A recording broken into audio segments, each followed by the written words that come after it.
Well, what a busy week it is. Oh my gosh, we have a lot to get through today. Early signing day, bowl game on Friday.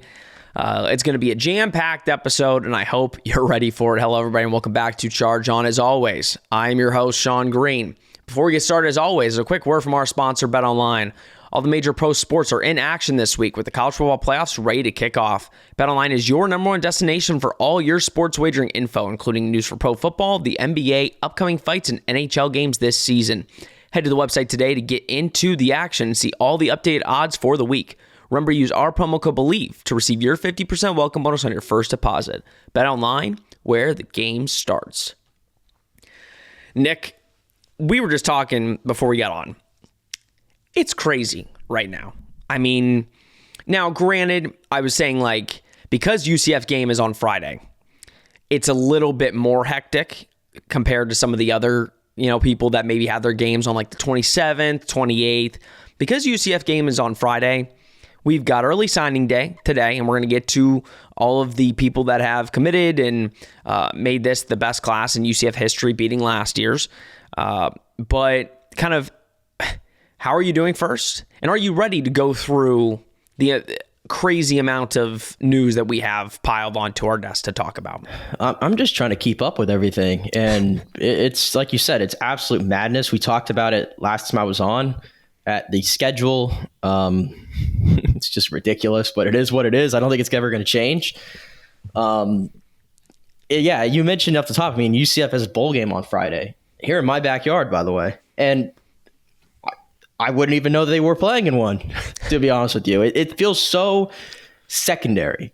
And yeah. I hate that it's like that, but you even have the bigger bowls. Like the Orange Bowl feels very irrelevant this year, right? With Florida State and Georgia just in the Consolation Bowl and so many guys opting out. So that's kind of bowl season. We'll get to that, obviously, later. But with recruiting, I knew it was going to be crazy. Shame on me. I woke up a little bit later than I needed to this morning. I woke up and I logged onto Twitter immediately, and I got Gus going boom, boom, boom, boom all day. And I'm like, what did I miss? What did I miss? And I had to catch up, all caught up now as we do this show. And UCF at this point, at the time of recording, seems like they're pretty much all but wrapped up. Could have some, never close the door for good, but it feels like probably wrapped up. And we'll get into it. But off the top, they held on to every recruit they have except for one, the receiver that went to West Virginia, who decided to flip. But outside of that, they kept everything else intact. And that's a good sign because we talked about it, last time as well. It seemed like things were quiet on the recruiting front, and maybe that was a sign that they felt confident and who they had and nothing crazy is going to happen. And that's exactly what took place. So given the craziness that tends to happen on these days, I think that's a win for UCF so far. Yeah, for some reason in my head, I woke up right before 9 a.m. thinking, yep, that's when everything's going to start dropping is 9 a.m. Yeah, I was an hour late. It was 8 a.m. and UCF basically released every single signing day graphic within the first 20 minutes after 8. So, I had all the news when I woke up and wanted to tweet out about every single player like I did last year. Well, that wasn't going to happen this year. I was too late. But we're going to get into all of the signing day madness. Not really madness for UCF, but we're going to talk about every player and kind of what we think they could bring to UCF. Before I do that, guys, please like, subscribe, share, comment. I'm going to say it at the front because, again, long episode. And also, I want to appreciate everybody that's bought hats so far. Again, we have very limited quantities of these hats. I don't know if you could see them on YouTube. I don't know if I cut it in post, but we've got all of the hats available around me.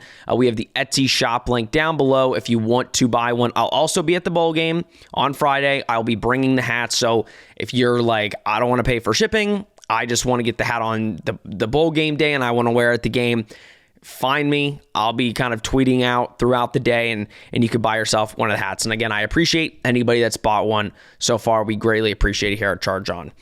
All right. Let's get into the signing day players, right? Nick mentioned it. UCF really only lost one. It was Day Farmer.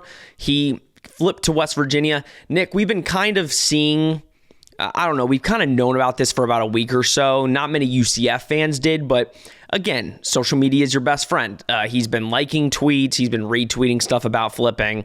So not a huge shocker. And again, we had 9 4-star prospects. Now we have 8, and UCF really didn't move much in the greater overall scheme. Before we get into all the players individually, Nick, again, we had an episode last year where obviously you had John Walker, you had Isaiah Nixon, you had huge players in this class, and we were saying this is obviously the biggest class in UCF history, bar none. And then we talked and we said, well, this 24 class coming up could break that. Like in back-to-back years. And every single year Gus has been here, he's had basically the school's highest recruiting class in school history. Before we go into all these players, kind of give your overall take on this class, who's, again, recruiting-wise, record-wise, I think has beaten that again in just back-to-back years. Yeah, I think as things stand right now, and all the recruiting services are differently. On3 has them as 33 in the nation. I think the other ones have them just inside the top 30. So whichever way you look at it, at worst, it's a top 35 class in the nation.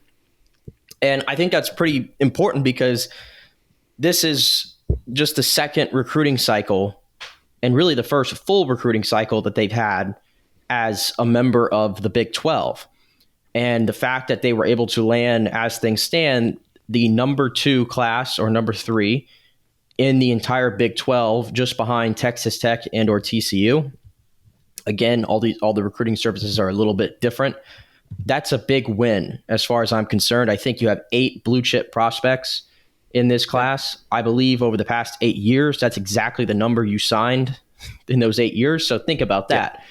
You lose a 4-star guy in Day Farmer, and you don't even move really in the recruiting in the rankings essentially. And the position you lost there, you still signed 3 other receivers, and typically, especially under Gus, that's a position of strength, as we've talked about on this show. So I don't think you really lose much from that. And Farmer, I mean, he was committed to Pitt, then he committed to UCF. He's already flipped before, obviously, and then made the flip today to West Virginia. So best wishes to him, obviously. But yes, this is why Gus Malzahn is very valuable to the program.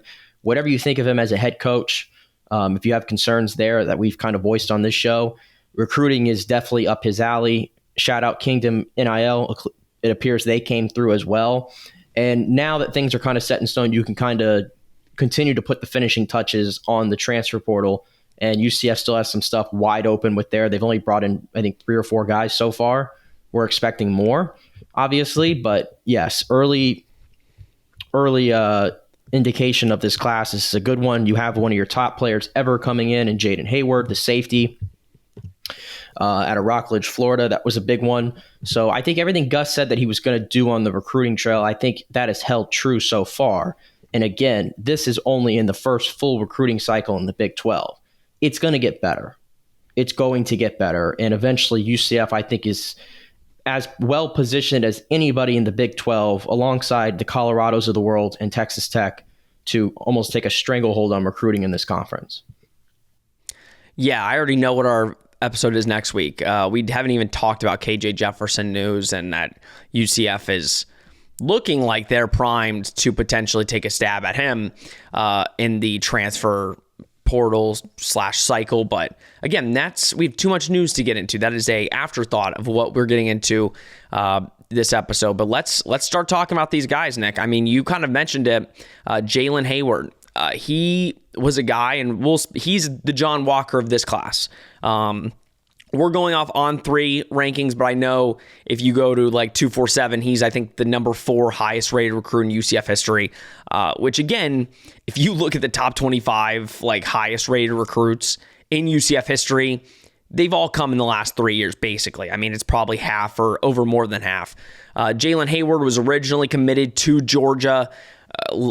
I guess it's good for UCF. UCF did not let up. They continued to recruit this kid out of Rockledge, Florida, and they beat out Georgia, which, listen, Georgia has a lot of safeties. I think that kind of played into it. But at one time, Jalen Hayward was a top 5, top 7 safety in the class. Obviously, I'm not going to get into politics and how Sometimes when a kid commits to a certain school that maybe isn't necessarily name brand or the highest, of the top 10 in schools, they drop these kids down in recruiting rankings. At one time, he was a 90. He would have been UCF's number one rated recruit. He's dropped down a little bit, but we heard that he's going to be playing corner. That got announced today by Addison Williams, that they're going to move him to corner because of his length and how he could play on the outside. So Nick, kind of talk about a little bit about Jalen Hayward. Again, he's the John Walker of this class, and you signed, again, defensively in the last two classes, you've really put in some work, especially on that defensive side of the ball. Yeah, and I think that's what you really need to focus on, because this is a conference that obviously historically loves to score points. We'll see how that looks with the new look that's coming in. But still, having a solid defense is something that is huge to UCF and to all these teams. We saw that play out this past year where UCF really struggled on that side of the ball for stretches. And that was a big reason why they ended up being 6-6 and not getting to a different level. Still love 6-6, but could have gotten a little bit better if they had better defense. Now that did improve down the stretch, and that was big. And Addison Williams, I mean, clearly hats off to him. I believe he was the primary recruiter here for Jalen Hayward. Yep. As well as David Gibbs. So kudos to those two guys for getting this done. It seemed like, when he committed originally in August, I believe it was, there was really no talk of movement, no talk of flipping, none of that. They stayed loyal to him. He stayed loyal to them. And to your point, playing cornerback, I think he's probably more valuable there than at the safety position. Cornerback is the more premium position, I would probably say. So it's a big deal to get him in your program. And I think, as John Walker was, he could potentially be a guy that you're going to see is going to play right away. Maybe not in a starting role, kind of like John was, but I think he's a guy that you're going to see play right away next season in some capacity. Yeah, I think the two guys that come to mind where you say definitely could kind of mirror, not necessarily in the position, because again, Nakai is playing that night position, more of a safety, not necessarily a corner. And then this year, obviously, you have, a couple other freshmen playing. You mentioned John Walker and guys of that nature. You could see him obviously taking that probably backup corner. And again, you'll see different guys moving in, but he could definitely get some PT early. Yeah, and I'm glad you mentioned Nakai, because I think he's a great example. He's also up there among the top recruits that UCF has landed historically, and that came in the recent years here under Gus Malzahn. Nakai made plays to me that are just guys that are lesser than him from a recruiting standpoint, just from a talent standpoint, just don't make. It's little things. And I think you'll see more splash plays out of him moving forward. I think that's the whole point here, is clearly once you get on campus, it stops becoming so much about how you were recruited, and it becomes about how much the staff can develop you. You still got to have your head screwed on straight and all those things. But stockpiling talent and top end talent is extremely important, because more often than not, you're going to get more hits out of those guys than misses. And I don't think UCF has really had any misses on those top end talents that they've brought in so far. You look at the success that John Walker had. I mean, that's a guy that we think is going to play on Sundays at some point whenever he decides to enter. So that's the whole goal here. Hayward clearly brings that, along with Nakai, along with John Walker. And if you can continue to get those guys, and again, like I said, moving forward, I think those are the guys that UCF is going to be in recruiting with. Yeah, we didn't even mention Braden Marshall. But again, another freshman comes in a kind of not starting but backup role and makes plays. So would not be shocked to see him. But he is the guy that is headlining this class. But again, you mentioned 8 blue chip prospects. So he's headlining it. But again, most of these guys in the last 2 years would have been one of the top 2 signees for UCF's class. We'll talk about a couple other of the corner/safety. Jacob Good, another blue chip prospect for the Knights. A lot of these guys are from Georgia. Georgia and Florida were kind of the guys that UCF went after, which, they should, given the miles from Orlando that these guys are. Jacob Good, again, I think they said he was going to play more of a slot role and play that slot corner role. He's from Langston Hughes, Georgia. Again, blue chip, 4-star, again, 5'11". And then there's one other one, Christian Peterson. He's from Atlanta, Georgia, a safety in high school. I think they might keep him there. I forgot what Addison Williams said, but he's again another safety / corner from Georgia. He's a 3-star on 3. I think he's a 3-star, or no, he's a blue chip on ESPN. So 4-star rated on ESPN, but everywhere else he is a 3-star. But those are kind of your safety / corners. And again, Nick, when you have a defensive, coordinator that is a realistically DB coach like Addison Williams, it helps you get some of those guys. So it's huge to bring those guys in. You're losing Corey Thornton next year. You've got a bunch of guys you brought in transfers this past cycle to kind of make up for maybe some of the losses you're going to lose this offseason. But again, when you back it up with a lot of classes where you're bringing in some of these corners and safeties, it's stockpiling that, getting ready for some of these departures. Yep, and that's modern college football. I mean, you look at the transfer portal, and this, not just UCF, but every other program, big-time programs. You have big-time players who have played a lot that are leaving big-time programs, and that stuff is so random. It's going to happen. So again, it's important to stockpile, and you can win through the transfer portal. I think some schools have proven that, some of the portal kings that are out there.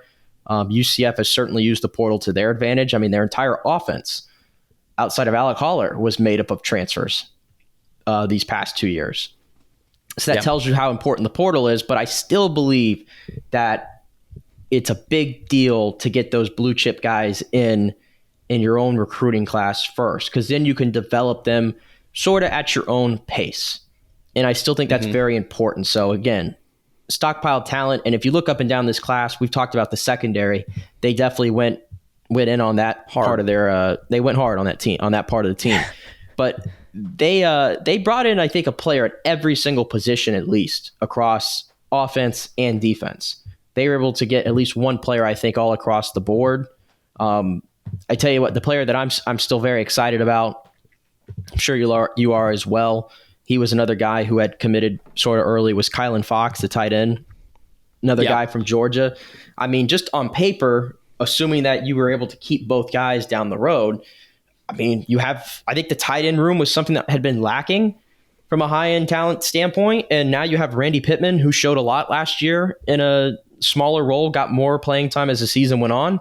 He's going to be your tight end 1 this year. I don't think anybody's going to dispute that. And now Kylan Fox has the ability, I think, to be right along there with him. And we already talked about the strength of receivers. They got 2 backs in this class as well. Obviously, we haven't heard what's going on with RJ, but it seems like there's a chance potentially he returns. We don't know. Cross your fingers there, but they've stockpiled at a lot of positions.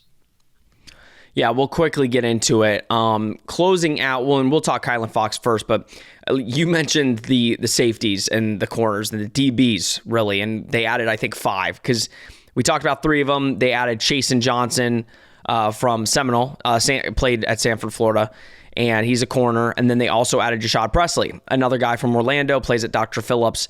He's a 6'1 safety. So, and again, these guys are kind of on the bottom necessarily of, again, stars or recruiting, which at Charger we don't really care about. But you're getting 3 stars that are rated 285 overall, 3 stars. So, I mean, there are a bunch of Power 5 programs that would love to add guys like that and probably will be one of the top safeties or corners in a lot of these classes. For UCF, they're 4th and 5th on the list of highest rated coming into the class. So corner and safety wise, you're 100% right. Let's go into the offense a little bit, and we'll go offense, defense, switch it back and forth. Let's go Kylan Fox. I mean, he's kind of the headliner, you would say. I mean, Frankie Arthur, according to rankings, but we'll get into the running backs after Kylan.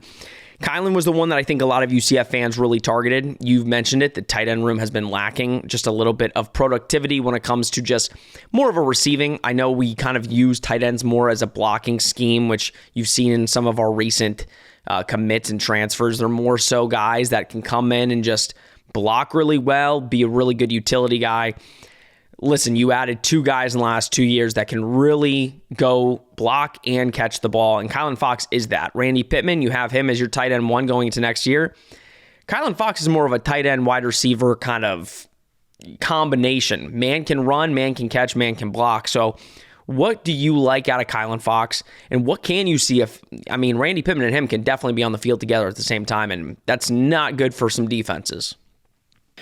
Right. You kind of mentioned it there. He kind of could do everything for you. And he's the highest rated tight end that they've ever signed as well. Again, that just shows you how much of a landmark class this was. And he's another guy that really never wavered from his commitment to UCF. I believe he took an OV to Mississippi State, I think last week. But even when that was going on, he put out a little tweet, and I know tweets they're all so funny because everybody loves the troll. But he immediately put it out there, I'm a Knight. And he held true to that. And he was one of the first guys to get locked up today and put pen to paper. So you love to see that. Yeah, like I said, he's the one I really poke out to because I love where Randy Pittman is so far after just 1 year as a true freshman in his development. And he was a guy that you were able to take away from an in-state program in Florida State as well, which I think is a big deal. And then to be able to hold off Kylan from going to an SEC school, also a big deal. So those two guys are the future. Like I said, if you can keep them together, I like the size that he has. He probably could even put on more size realistically if he really wanted to. Yep. And you get him in the strength program, development. Again, that's the whole part of this whole deal. I think you'll probably see that. So Kylan is definitely, I think for me, was the most important player they landed on the offensive side of the ball in this class. For sure. Let's go into a couple running backs. You had Stacey Gage, which was kind of like the first one where, again, blue chip. We're talking about blue chip start, but Stacey Gage played at IMG or St. Thomas Aquinas this past season. He was a blue chip, and you're like, oh, wow, that's a big get. Because obviously we know who's coming in 2025, or at least we hope we know who's coming in 2025, and Tavion Swint. That's going to be a dogfight with Florida State.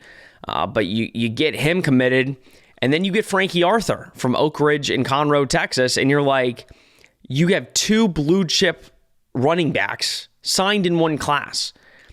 That only happens at the top programs because at the top programs know, listen, we're going to develop you as a running back. And again, I think a lot of these running backs, Knicks, are seeing the scheme and the offense that UCF is running. And I think maybe, again, when Heupel was here in Frost, it was wide receiver U. Wide receivers wanted to come here. Not saying they don't want to now, because again, you see the class, we've got 3 or 4 signed in one class. But I think when you can get two blue chip running backs signed and another blue chip committed in the class ahead of them, it only proves to you that running backs are looking at UCF and saying, I want to go play there because I'm going to get fed the ball. I'm going to get a chance to lead the country in rushing yards if I'm that good of a player.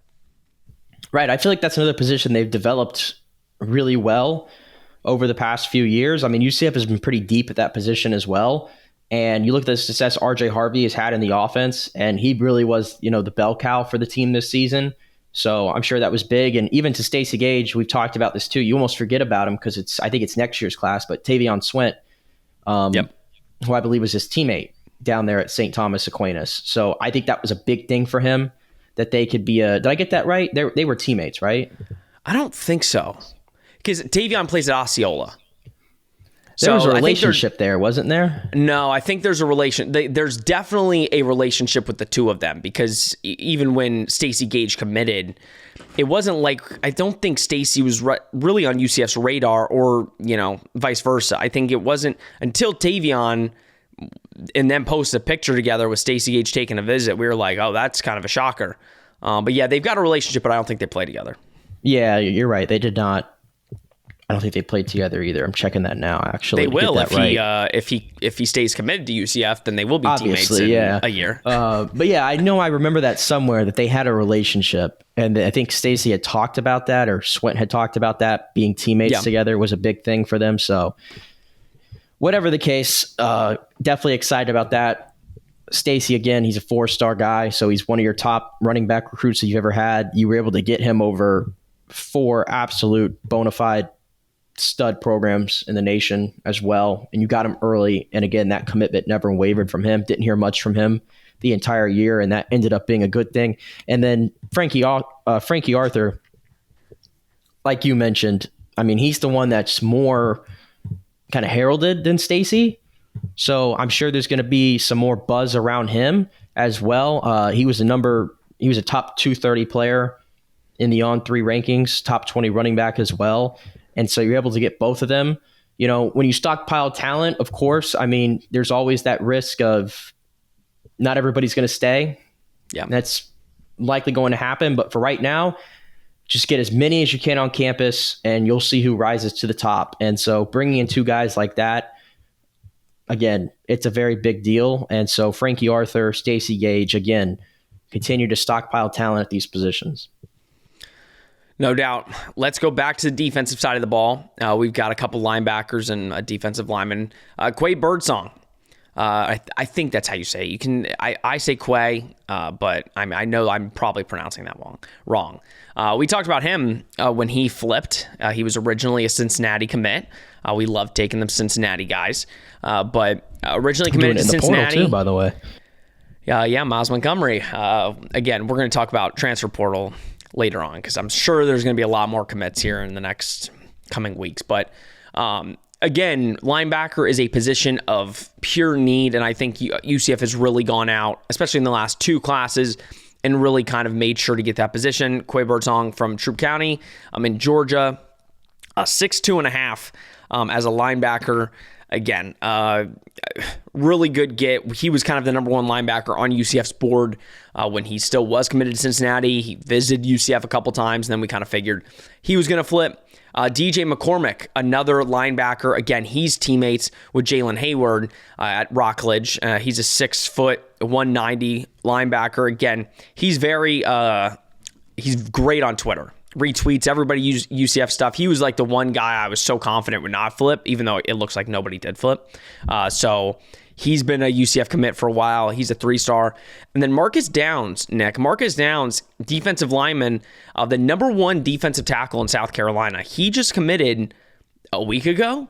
I mean, not really a surprise because we heard some rumblings that he was interested in UCF, but after a year after you go get John Walker and stuff, you get a guy like Marcus Downs, who, again, in South Carolina, really put on a show. So when you look at linebackers and D-line, I mean, again, the last class, Nick, we added to that room too. And Andrew Harris, I know you added. You obviously added in Isaiah Nixon on the edge and Andrew Rumpf and John Walker. So again, you're seeing the trend with Gus Malzahn having his time and being able to recruit the guys along with his staff to really fill out this roster with his type of guys. Yeah, and I think my favorite of the ones there is probably Birdsong. And I love the fact they're able to get him away from Cincinnati. And I remember when he committed, again, I give hats off here to Ernie Sims. He was one of the guys that he shouted out. That was a big deal in him committing to UCF. The obvious here of why this class is so good, and he kind of had said this too, was them being in the Big 12 and getting to a better stature from a conference standpoint. That played a big role in his commitment. And then it basically came down to, okay, what are the advantages of UCF? What are the advantages of Cincinnati? And UCF won out in that end. And so you get a guy, another four-star linebacker in there at a position that, again, you had a big hole there, I think. We talked about the linebacker play this past season really just was not up to par for the most part. I know Jason Johnson got all these awards in the season. We're not going to talk about it. I won't talk about it. I didn't. He'll make an NFL roster. He'll make an NFL roster. He's good. Maybe my eyes deceived me a little bit, Sean, or whatever, but I don't know. Good for him. I'll just put it that way. You just have to get more talent at the end of the day, I think, in those positions. And so getting him was a big deal. Downs as well, another guy. I think he could put on more weight as well. I think he's sitting at like 250 right now. I think he could probably stand to put a little bit more on there as long as the athleticism obviously doesn't go away with that. So again, I do like both those additions. Very productive players in high school as well. So shout out again. Defensive staff here, I think, did a great job. For sure. That kind of rounds out the defensive side of the ball. We're going to finish out with the offensive side, and we'll go to quarterbacks last because I know that's what everybody wants to talk about. And I guess Journalism 101, I guess I should have started with that, is what the people wanted. But make the people wait.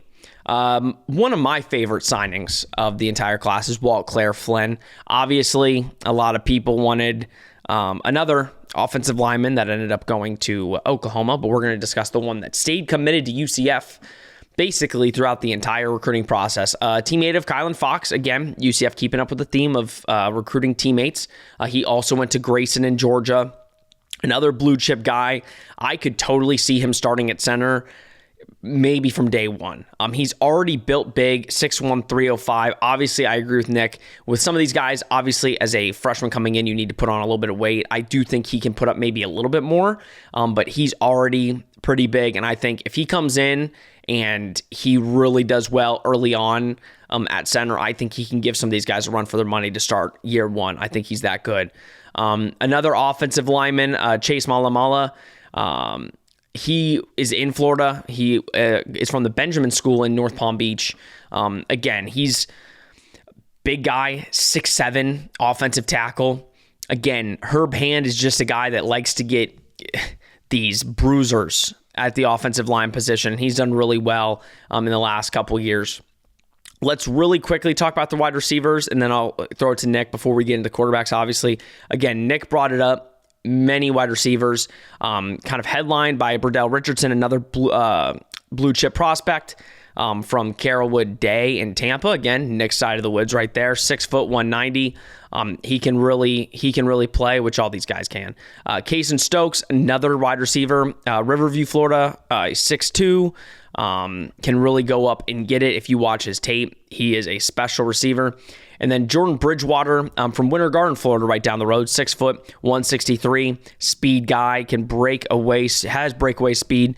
So you signed 3 wide receivers in one class.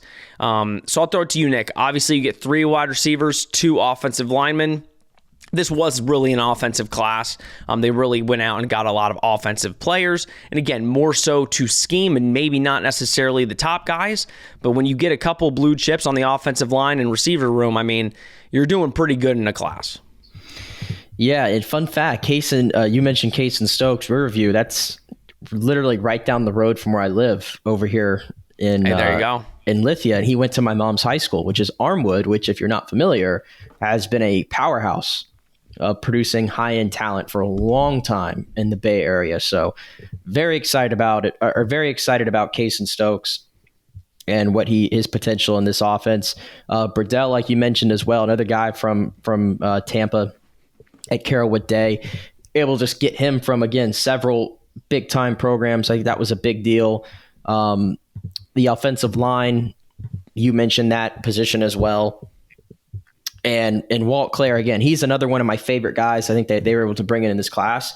And I think they clearly have big plans for them, because if you listen to him when he talked when he first committed, I think he used words like they were the only school to literally pour out the red carpet for him and made him feel special. And that was a big deal. So I think that's another player that UCF identified early on as a guy they wanted to kind of build this class around, be one of those building blocks. And able to get him. I mean, that was a guy that was highly sought after around the country with the traits that he has. So get that guy into UCF's campus and see what the development and Herb Hand can do with this guy. Definitely excited for that. Like you mentioned, this is a large part of this is an offensive class. So why don't we move over to quarterbacks? Why don't we? That's always the fun, right?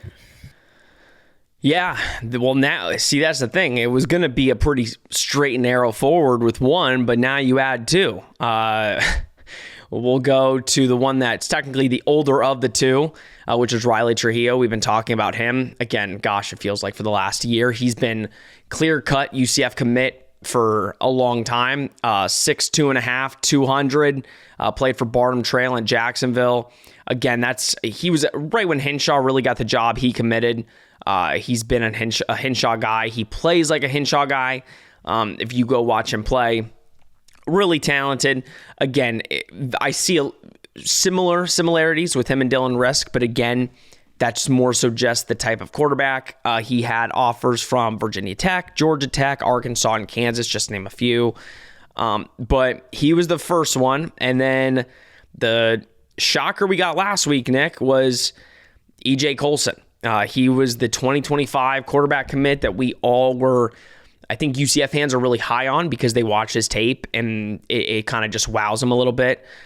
6 foot from Cedar Grove, just won a state title, threw 31 touchdowns and 1 interception in this past high school season, which any quarterback that does that, you get somebody's attention. Again, clear-cut UCF quarterback when you just watch how he plays.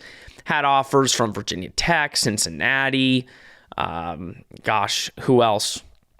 a bunch. UAB, Nebraska. And even the big time programs like Auburn, Alabama, Georgia, Tennessee, they all had him on campus at one point as well. Yeah. I think, here's my thing. I think if he played one more high school season, he would have piled up a lot more offers. Like a lot more. He still had a good amount, but especially after this high school season. But he's been, again, a clear-cut Knight. So I'm going to let the floor go to you.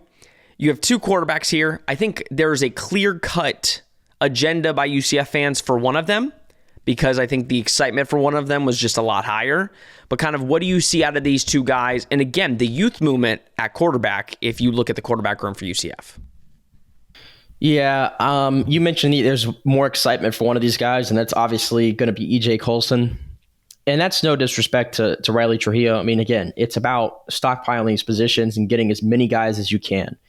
Yep. But we've kind of talked about this. It feels like Gus is still trying to figure out, or at least from the outside looking in, we're talking about it, that you've got to be able to develop a quarterback in one of these recruiting classes. And it didn't end up being Mikey Keene. It didn't end up being Thomas Castellanos. Those guys both split because Gus, I think, really wanted to. Sounds crazy saying this because this is obviously the goal, but win games.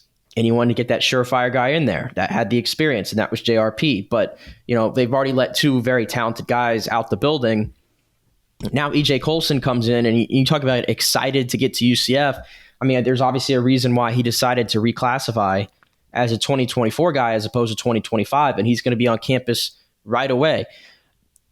Remains to be seen if he's really going to have a role in 2024. Like you said, he reclassified, so he's still going to be raw in some aspects. So I don't know if you'll see much of him next year, but for the future, and I think Hinshaw told them this, they view him as the face of the program and one of those building blocks, especially at the most important position. Not to put too much on the kid already, but I think that's the expectation, is that EJ Colson is crazy going to be, for a 17-year-old that's right. Wasn't even supposed to be in this class, that people are already saying QB1, right. Like 17-year-old EJ Colson's going to go into the swamp and beat Florida. Correct. I mean, we got to pump the brakes there. EJ Colson, I'm willing to put a lot on it that he will not be your quarterback, your starting quarterback next year. I mean, unless he just absolutely just blows it away or whatever. But I don't see that happening. I think we got to let this guy breathe a little bit, but just be happy that he's here and he has a lot of excitement to be in your program. He feels like a Knight already, and he hasn't even, officially got into the program until today. So, I think until then it's all wait and see, but there's going to be a lot of expectations on EJ Colson, and I think this is one of the most important players, I think, in the beginning era here of Gus Malzahn, is going to end up being EJ Colson, and how you can develop him. And there's a good relationship between him and Hinshaw as well. And with Hinshaw running the offense, it's probably going to be catered to EJ at some point down the line. Probably more looking at 2025 there at best. So again, we probably need to pump the brakes. I know I just put expectations on him, but we probably realistically need to pump the brakes. He's not stepping into the swamp next year or anything like that, and nor should he. Highest rated quarterback recruit in UCF history. I get why fans are showing the love. But yeah, there's a reason UCF is going very hardcore after all of these portal quarterbacks. They are looking for a 1-year rental, and they are giving... This is how it's going to be. Now, I might be wrong on this. EJ's coming now. EJ's coming in May. He's not coming in January like Riley Trujillo is. Riley's going to get the whole spring to practice. EJ's coming in May because, again, he's reclassifying. If he was able to get a year and a half of school done to be able to come to UCF in January, it did not shock me at all. He's coming in May. For the people that are saying QB1, listen, it is an open competition between him, Dylan Risk, and Riley Trujillo. Those are your three youngsters that are on the roster that kind of you're going to look at in practice if you're the coaches and say, who's the best out of these three? Who is just far and better, superior? Who, realistically, this is no strain at Timmy McClain. Timmy McClain can clearly be your QB1 next year. But it's very obvious that the coaching staff is clearly going after a transfer quarterback for a reason. They're clearly going after it. They do not feel confident. Now, we'll get more into this post-bowl game and everything, but when you're looking at the last two classes, Nick, and you're seeing Dylan Risk, and you're seeing Riley Trujillo, and now you bring the 2025 quarterback and say reclassify. He reclassifies to 24. You've got three young guys. I mean, by next year, if Dylan Risk, who knows, maybe Dylan Risk is QB1 next year. He has a full year of development and he goes into year 2 just slinging it. Who knows? But I think they're clearly going after the development, like you said, and saying we might go after a 1-year rental in the Big 12. That's 2 years with a solid quarterback play. And then maybe you go into year 3 with a youngster and say, let's see what he can do. I mean, at the end of the day, again, you want to have options. You don't want to be kind of pigeonholed into one guy. And you look at even UCF's quarterback room, this time last year, we're looking at JRP, we're looking at Mikey Keene, we're looking at Tommy Castellanos, we're looking at Timmy McLean. And was Parker still here? Did he transfer last year or was it the year before that? I have no idea. Parker, but probably a year before. I think it feels like it was longer. I don't know. But he just started his first game, in that bowl game for Ohio. What was like the Myrtle Beach Bowl or something. I believe they won. So my point is like they've had a lot of talent in that room over the past few years, I think. And again, not all of these guys are going to stay. Let's be realistic. At least 2 of these guys eventually that you said are most likely going to hit the portal, especially as you continue to get through this process. Once they pick a starter between those 3, whoever doesn't start is transferring. Right, and you have to think about other classes moving forward because even though you have a guy at quarterback and you've identified him as you want him, it doesn't mean you don't recruit the position. It doesn't mean you don't add to it. In fact, I think it's more detrimental, especially at the quarterback position, if you don't get at least one quarterback every class. I don't think that's healthy for your program. So, and who knows? Maybe somebody else even more talented than EJ Colson, more heralded than him comes along. You never know. So that's why a lot of this is really going to be in flux the next couple of years. But having that talent there, again, like I've said earlier in the show, you can come in with all the expectations in the world. You can come in with all the pedigree and all that. But when you get on campus, I think all that goes out the window. And it's just about who can play the best ball at the end of the day. So, yeah, I agree. At least looking ahead to next year, those 3 guys are probably going to be battling it out. And it looks like for this upcoming year, it's most likely going to be, Timmy's in the driver's seat, I think, at the moment. Not just giving it to him by any means, but of the guys on the roster, he's probably in the driver's seat. And then depending on if they add a quarterback in this portal. Yeah, and we will definitely be on the lookout and watching over the next couple weeks. I know there's a dead period for visits until January 3rd. So, I mean, again, we'll talk KJ probably next week or a week after, but you won't see probably a quarterback commit until first or second week of January. So right now you have the quarterbacks you have on the roster. And again, we'll get into all of that post bowl game where we can kind of really look at the roster as a whole, see who's coming back, who's declining. Because again, as of right now, we don't know if RJ Harvey's coming back. We don't know if Javon Baker's coming back. You have some key guys that we don't even know if they're going to be here in 24, which would change up a lot. So that was the 2024 class. And a note for the 2024 class. In this day and age of decommitting, recommitting, transferring, all of that, I think it is ultra impressive. I think UCF really, because they had, I'm trying to remember the guy's name. We had a couple commits that were originally committed to UCF and decommitted. One played at Wekiva, Sincere Edwards, he was committed to UCF. He decommitted early and then committed to Pitt. Then you have Day Farmer, who was originally committed to us, decommits, and goes to West Virginia. To keep a class like this, almost feel like a family, and have them kind of stake their claim, stake their ground, say we're committed to UCF, not really take any more visits, really just keep their commitment. I think that says a lot about the staff. And again, Nick mentioned at the top, for all of the Gus haters, you can criticize coaching decisions, you can criticize all of that. Whatever's inside that building is clearly resonating with recruits, resonating with transfers, and resonating with their own players. Because at the end of the day, your own players talk to recruits. And if it's not that great, and your own players are like, yeah, it is what it is, you're not getting back-to-back best classes in program history.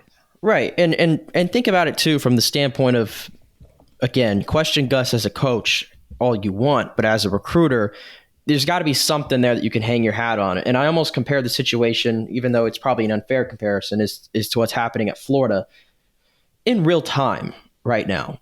Billy Napier, a lot of questions about his ability to coach at that level. What's his saving grace? His ability to recruit. What was his saving grace after 2 really disappointing seasons and now a daunting schedule waiting? His top 3 recruiting class, which at this time has now dropped all the way to 15 and is crumbling. And now you have to do everything you can to save it with Lagway and McCray, who seem like they're flirting with some other schools here down the line. I don't even know if either of them are going to sign today. I don't know. So I think that's kind of my point there is Gus at least is getting the recruiting correct. He's doing all the right things in that kind of direction. And when you think about it now that you're on somewhat of a more even footing with those 3 schools, the big 3 historically, Florida, Florida State, and Miami, the next few years are going to get to a point where you want to see them continue to go to bat with those big boys and see what's going on. And, I think UCF right now, they've inched closer. And I like to think in the next 2-3 years, you're going to continue to move in that direction as long as you continue to win games as well in the Big 12. So, yeah, I think Gus has done very well from that aspect. I know it's saying a lot because NIL matters and all this stuff, but I think it is only a matter of time before UCF really grabs their first 5-star. It's only a matter of time given the state you're in, the recruiting you've been doing over the past couple of years. And listen, there's not that many 5-stars out there, and you can build a quality contending championship level team with 4-star and 3-star athletes. But yeah, and also, I mean, all it takes sometimes is kind of geography, kind of like you said. Yep. There could be a really talented 5-star that grows out of that Central Florida, Orlando type area down the line. And as we've seen, if you look at the class, this current class, I mean, the number 2 overall player in this class, he's from Lee Summit, Missouri. Guess who he signed with? Missouri. Now, do you ever think Missouri was going to sign the number 2 player in the class? No. You probably wouldn't think that. But guess what? The number 2 player in the class was born in their backyard. And you were in the driver's seat for that. Texas Tech is the same thing. They signed a top player, and guess where he was born? In Temple, right down the road from Texas Tech, in their backyard. And Texas Tech is able to land a top 10 player in this class. So it's so random like that. And all it takes is one to kind of open up the floodgates and put you in a better position moving forward. Which I think John Walker did last year, and I think that's only helped the classes, and it will only help and continue to help the classes every year that you get somebody. This year, it was Jalen Hayward. He was originally committed to Georgia. People were like, oh, okay, I feel comfortable committing to UCF. Somebody like that committed. So what a job well done by the staff, again, to keep all these guys. Now they kind of go and start to do 2025, keeping the guys that you've had committed. Tavion Swint's been committed for a year and a half or a year or whatever. Keeping the guys you have committed and going to get, the next best recruiting class to keep building and keep growing your program. All right. 50 minutes after that, which again, we always love to go over, we are going to quickly talk about the bowl game that nobody seems to care about in the last couple weeks. Now, granted, the bowl game means a lot. I want to make it very clear. I care about the bowl game. I'll be in attendance. I love the bowl game. I love going to a bowl game. Here's the thing. It's such a, BS type of thing, because it's like, if UCF didn't go to a bowl game, everybody'd be complaining about a bowl game. UCF's going to a bowl game, and it's like, But I give UCF fans credit. They sold out their ticket allotment. I'm sure it's going to be rocking at Raymond James. And credit to Georgia Tech fans. They haven't been to a bowl game in 5 years. Seems like they bought all their allotment. So really excited for the game. Nick, what have you seen out of Georgia Tech? Obviously, I know you're an ACC kind of fan. Georgia Tech under Brent Key this year has been much improved. Offensively dangerous, defensively dangerous. What have you seen out of Georgia Tech? And listen, I know players will be sitting, right? But what challenges do you see on the outside that they present for the Knights on Friday? Yeah, a large part of this is who's going to play and who's not going to play, like you kind of said. And I think we're still trying to wait to see what UCF is going to look like. Unless I've missed something, it still seems like we're a little up in the air on some of these bigger name players. Is that correct? For us or for Georgia Tech? For UCF. UCF, everybody's basically playing except Corey Thornton. Corey Thornton transferred. We even have some like receivers and stuff that are transferring that have already announced where they're transferring, and they're going to be playing in the bowl game. So we're there you go. basically So we're going to be close to full strength, and even Georgia Tech, they had some big players as well. Errol Singleton, Michael Rutherford, Jamal Haynes. They announced they're going to return for another season, so I'm assuming they're going to play in this game. And the same goes for Haynes King. I think he was the big one, and he was pretty straightforward after that final game that he was going to play in that bowl game. And so that kind of changes things from a Georgia Tech standpoint. I thought he had a really, really solid year this season for Georgia Tech in the ACC. Kind of outweighed, I think, he outdid, I think, what I thought he was going to do at Georgia Tech. But he's going to be there. Georgia Tech, you look at their season, it's kind of been interesting. I mean, they went from losing games to Bowling Green, Sean. Bowling Green, and then getting completely blown off the ball by Boston College. But then they were able to pick up wins over Miami. They picked up a win over North Carolina. And then in the last game of the season, they played Georgia pretty tough in that rivalry game. I think lost by 8. So I think Georgia Tech clearly was ascending as the season went on. They were able to get bowl eligible, like you said, in the first year of Brent Pry. So, and I believe he's got a lot of connections to UCF too. Correct? He was with O'Leary for a while. No, yeah, Brent Key's been Brent Key coached here. Brent Key, that's right. He coached here for 10 years from 05 to 15. And he was actually set up to be the head coach of UCF. I think UCF had to pay him like $700,000 the season after O'Leary left so that we could hire Scott Frost. So this was after the 0-12 season. So he could have been the head coach at UCF, but UCF just said, nope, we'll buy you out and we'll go hire Scott Frost, which changed the program. Right. So as I said, Georgia Tech is ascending, but I also think UCF, given the way they ended their season, I think they ended it on such a high note with that game against Houston to get bowl eligible. I mean, and you got all these guys. I mean, clearly they care. I mean, you enter the transfer portal and you're still interested in coming back. You're kind of in limbo if you want to come back for another year or go in or declare for the NFL draft, and these guys are still playing. So clearly this means something to them to end this on a high note. And let's be honest, 7-6 just looks a hell of a lot better than 6-7 at the end of the year. Let's be honest. And you get to 7 wins. I've already said 6-6 was a success. 7-6 with a win over a Power 5 program in a bowl game. That would be a massive, massive success in year one in the Big 12 on top of the good recruiting news. So definitely going to be jacked up for that when it happens on Friday night. And again, we get to play this game here in Raymond James. UCF and Raymond James Stadium, man. It just, even when you think that it ain't going to happen, it happens. Like, I don't even remember the last time now officially they haven't played at Raymond James Stadium. Like, it just seems like Tremont Morris-Brash is fifth. It's his 5th year, and he's played at Raymond James every single year. That's crazy. That's crazy. We had recent year. What was the Bad Boy Mowers Bowl in 2019? Yeah, it's Marshall. The Gasparilla Bowl, which we'll never forget. Played USF Florida 2 times, and then USF games mixed in there, and now this one against Georgia Tech. So second home, and plus I got a sour taste in my mouth still about last year with that bowl game against Duke. That just was not great. So let's get that out of our mouths. Let's take down a Power 5 opponent. Which I will think it will be interesting, because I think if UCF goes out and wins, which we'll talk about some of the players right now before we end it, UCF's season this season will be a complete flip from last season. Last season, the middle was kind of UCF's bread and butter, where they're ascending to this team that we're all excited to see. Then back half, I think they lost 3 out of the last 4.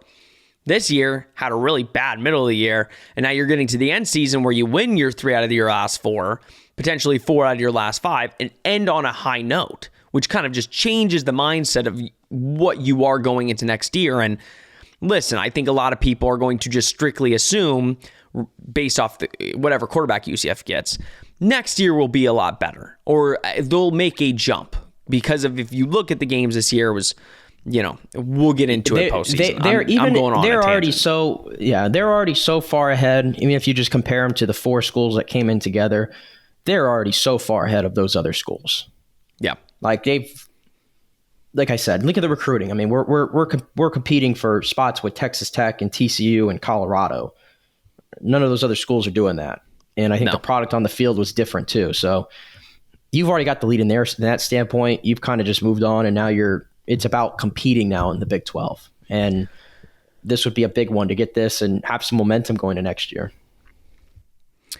Let's quickly talk Georgia Tech, a couple of the key players to look out for. Obviously, number one is Haynes King.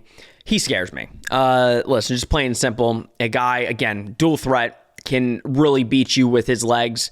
26 touchdowns on the year with 15 interceptions. He's got 9 touchdowns on the ground, ran for 648 yards. Epitome of dual threat, can beat you both ways. I mean, the interception numbers, I think, are kind of what can save UCF. Obviously, turning over the football at any time can really give the other team some momentum. That's probably why Georgia Tech is 6-6 and not better. Because, I mean, if you look at his numbers, if your quarterback's putting up those type of numbers, you better watch out. It really does remind me last year of the Duke game, Nick. I mean, you look at Riley Leonard, a guy that can really beat you kind of both ways. You look at it for UCF and you're like, can we contain this guy? We haven't proven that we can contain a guy like that. We've contained Ollie Gordon, which was really good, but again, quarterback's a different position. And again, they also have an almost 1,000-yard rusher with Jamal Hayes, who has 931 yards on the year and 7 touchdowns. So as a defense that has struggled, has been much better in the back half of the year, how do you contain a guy like him, or both of them, in King and Haynes? And how do you make sure that the defense ends on a high note and doesn't let this just become a complete shootout? Yeah, and I think the odds makers kind of view it as a shootout. I think the over-under is like 67.5, so the money's telling you it's going to be a shootout. And that really wouldn't surprise me, to be honest with you. No. I think Georgia Tech can move the football. UCF clearly can do it. But, I look at incentives in some of these games. Georgia Tech has a lot of players who, yes, are coming back. Like I mentioned, Haynes, the running back, and Singleton, their leading receiver. So, they're going to get another crack at this. But I look at UCF, and at least on the offensive side of the ball, like Timmy McClain is JRP is going to play in this game, right? Yep, he's playing. Yeah. Excuse me if I'm so all over the place with this game, but recruiting has taken just center stage in my mind over this game. But this is the last rodeo for JRP. And I think he wants to go out with a bang. And also, too, I mean, you think about it, he's also been a full month essentially off the field. And so we already talked about that leg, how it was getting healthier as the year went on. You probably expect him to be as close to 100% as he possibly can be after that injury. So that's a big thing for UCF's offense. The defense, like you said, how are you going to stop Haynes King? I mean, I kind of view this as a shootout, to be honest with you. I kind of agree with the odds makers, but ultimately this place, Raymond James Stadium, there's something about it. This team gets up for it. And I just don't see them losing inside that stadium. I really don't, Sean. I really don't. So I know they're an underdog, like 4.5 point underdog. I think that's a little crazy to me. Are we an underdog? We're a 4.5 point underdog. Really? When I saw, I think we were. Hold on, let me look at that. I thought we were favored by 4.5. Maybe the odds completely shifted, which I don't love. Usually when that happens, something. Well, and Ricky Barber's going to play. Yeah, no, UCF is favored at 4.5. Fox Sports has. Did I read that? Maybe I read it wrong. It is just not next day, folks. It's not your day. It's okay. Everybody has those days. Hannah Montana. Remember, everybody has those days. That's. I know. I was looking at it earlier this morning, and I know for a fact it said Georgia Tech was the favorite. But now here I am, and it says they're 4.5 point underdogs. So you know what? Yeah, I don't know if it was for a fact. Maybe it was just a typo, and I'm just gonna shift blame elsewhere. Maybe it was your eyes, but. Listen. No, I'm looking at it right here. I pulled up the exact article that I pulled it from, and it says Georgia Tech 4.5. But then I have another one pulled up from Fox, and from Fox Sports, and they say UCF is the 4.5 point favorite. So I think there was a typo that got to me here. Probably, but I will say most of them. Oh, well, if we look at Sports Illustrated, the SP Plus predicts that Georgia Tech will lose to UCF by a score of 32-26 and is giving UCF a 63% chance to win the game. See, I think it's going to be more high scoring than that. I really do. I think it's going to be Georgia Tech, North Carolina 2.0, if I'm being honest. Chip Lindsey now at North Carolina. I think, and listen, Georgia Tech's defense is not bad. Georgia Tech's defense is physical, but again, UCF's offense has been able to score on basically anybody they played all year, so it would not shock me here. Let's go into predictions. Again, one of our worst previews of the year, Nick. Probably the worst preview we can give. And that's saying something because we played Kent State. So, I mean, this is our worst preview of the year by far. But I promise our post game will be much better when we go through the actual game. I got one more in me. We got one more in us, Sean, to see if we can get this right. One more. All right, I'll let you give your prediction before I give mine. What do you think Gasparilla Bowl, basically the UCF Bowl, playing it every other year, going down to Tampa, going to be a packed Raymond James Stadium, packed. Hopefully Georgia Tech fans show up to make it a really good bowl game. What is your prediction for this one? Yeah, I said I like the over on this. I'm going UCF 41. And I'm going Georgia Tech 35. I think both teams are going to be able to move the ball. But I love UCF getting Plumlee back and hopefully being as healthy as he possibly can. His last collegiate football game. Let's go out on a high note. Obviously, RJ Harvey's going to be a big part of this as well. So I like UCF by 6. I like UCF by 6 in this one. John Rice has had weeks to kind of nurse that leg. It's probably closer to 100% than ever. Ricky Barber will also be coming back. He's been, dealing with injuries all year, which will be great to get him back. Basically, nobody sitting out of the bowl game. DeCorian Patterson will fill in at starting corner spot for Corey Thornton. Not much of a trade-off there, to be completely honest with you. I'm going to say UCF loses this game. I'm gonna go Georgia Tech here. I'm gonna say 38-34.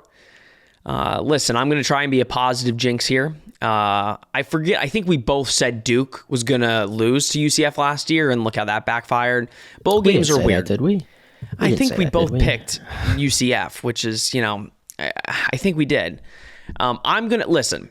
Do I think UCF has a really good chance to win? Yes. I think UCF has a much better offense. I don't think they have the better defense. And in a game like this, I do think Georgia Tech is going to be able to put up points. Again, Haynes King is a guy that can beat UCF doing it both ways. I think they're just going to try and run the football. Again, that's what every team has tried to do. The big question is, can UCF respond? And can UCF stop the run? Georgia Tech has been known to run the ball effectively this year. And again, they got a quarterback that can do it. I would not be shocked if UCF won this game. I obviously want them to win, and I think they have a good chance to do it. But in the Christmas spirit of not trying to really sell this game by both of us picking UCF, I'm going to pick Georgia Tech. And also, when you think about it, this is a huge game for Georgia Tech. Georgia Tech has not been to a bowl game in 5 years. They have not been to a bowl game since 2018. You cannot tell me that around that program, around that school, it has not been a buzz that they're even going to a bowl game.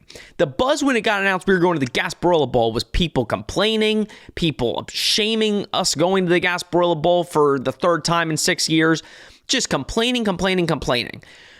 So, again, I think the vibes around the UCF program has been good. From what I'm hearing, it's much better than Duke last year because it just seemed like everybody was down in the dumps after losing the conference championship. So I'm assuming it's going to be a much better showing this time around. But for the Christmas spirit and hoping that UCF wins, I'm going to pick Georgia Tech. That's fair. You don't make a bad argument at all. That's why now I have good excuses for if UCF does lose, I'll say we just didn't want it. They wanted the bowl game win. They haven't been to one in 5 years. Hey, last thing, I do want to mention this before we sign off. I know we've already gone way over, but I feel like this is worth getting in. The news yesterday that Ryan O'Keefe is stepping away from football, medically retiring. I felt like it was worth mentioning this today because one of the most exciting players that I think I've seen in UCF in recent memory, he gave us the great moment in that Gasparilla Bowl, putting up the 2 for Otis. Always going to remember that. I was in the building covering that game.